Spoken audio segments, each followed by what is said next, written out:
There's something most people misunderstand about birthdays. It's not the day itself that hurts. It's what the day activates. For many people, the discomfort around birthdays doesn't begin when the date arrives. It starts days before, sometimes weeks before, a quiet tension in the background, a subtle heaviness they can't quite explain. Because birthdays don't just mark time, they force the mind to look inward. They trigger reflection, comparison, self-evaluation. Psychologically, birthdays act like checkpoints, moments where the brain automatically asks questions most people try to avoid the rest of the year. Where am I in my life? Am I where I thought I'd be by now? What changed? What didn't? And these questions don't arrive gently. They arrive all at once. This is why some people don't avoid birthdays out of indifference. They avoid them because birthdays collapse the distance between expectation and reality. When you're younger, birthdays are about anticipation. As you grow older, they quietly become about comparison, not always with other people, but with past versions of yourself. The version that believed certain things would happen by now. The version that thought life would look different. The version that trusted time more than experience. Psychology calls this temporal self-comparison, the moment when your present self is measured against your imagined future self. And for some people, that comparison feels neutral.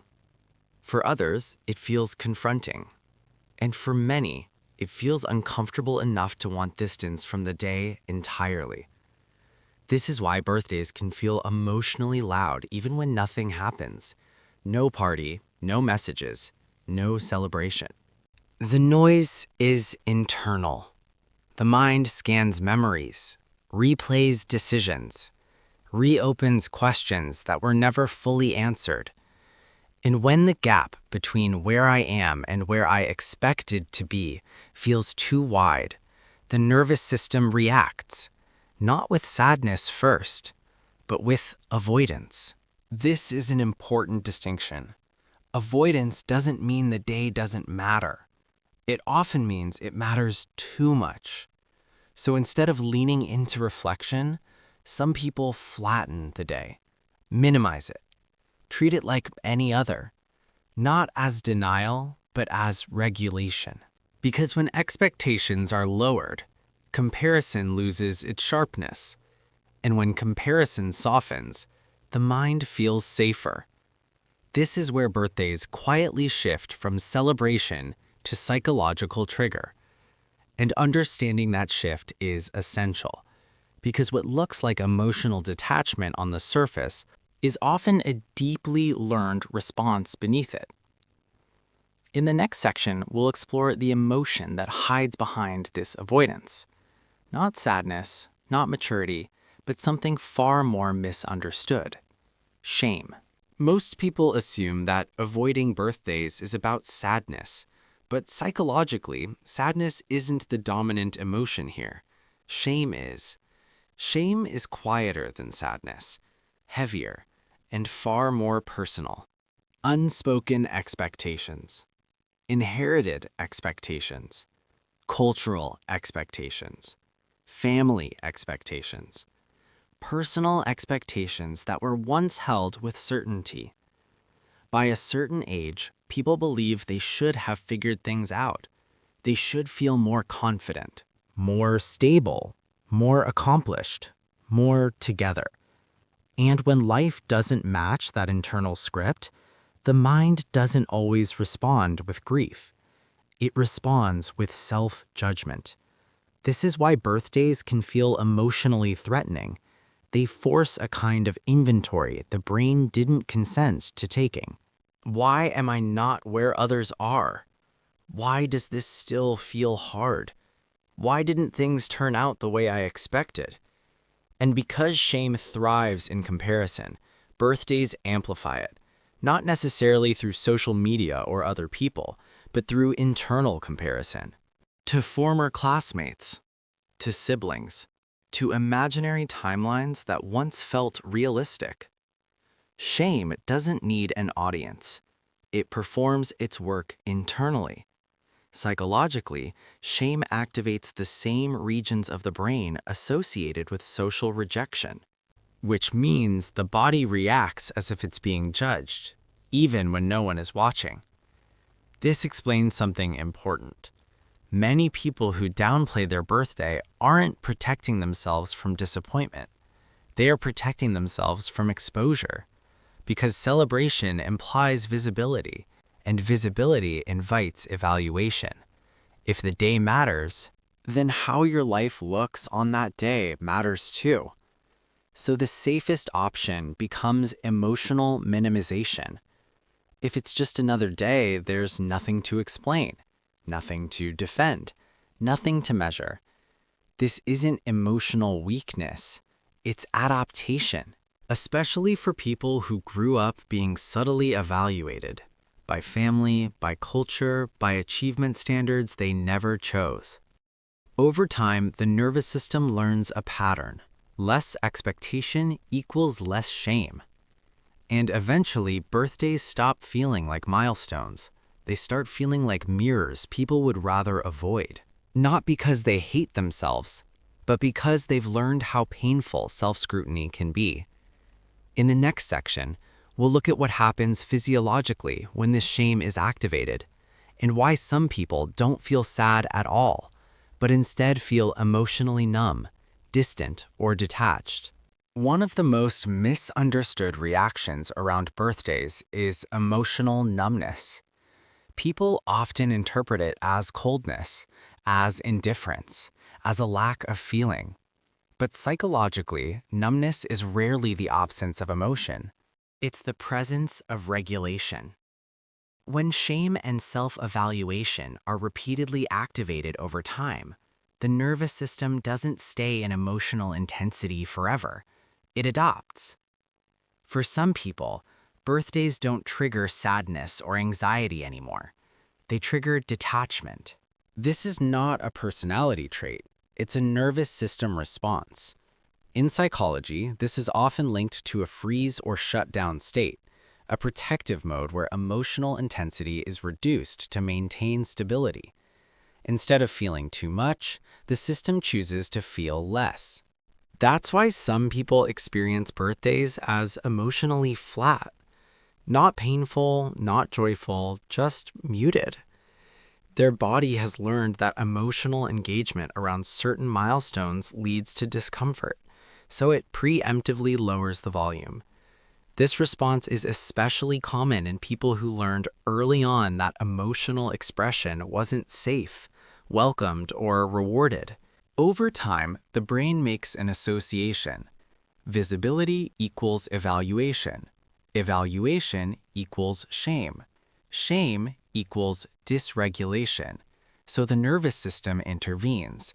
It disconnects slightly, not permanently, not completely, just enough to stay balanced. This is why telling someone you should celebrate yourself more often misses the point.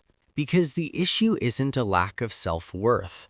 It's a history of emotional overstimulation followed by self-protection. And here's the subtle part most people miss. Emotional numbness doesn't mean the person doesn't care about life. It means they care carefully.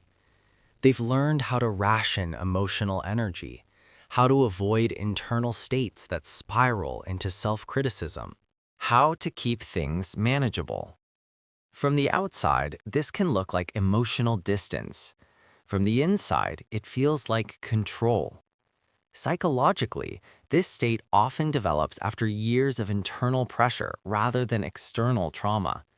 It's shaped by expectations, by constant self-monitoring. By learning that certain dates bring questions the mind isn't ready to answer, so the nervous system does what it's designed to do. It protects, it narrows focus, it dampens intensity. It keeps the system from overload. This is why birthdays don't always feel sad for people who avoid them.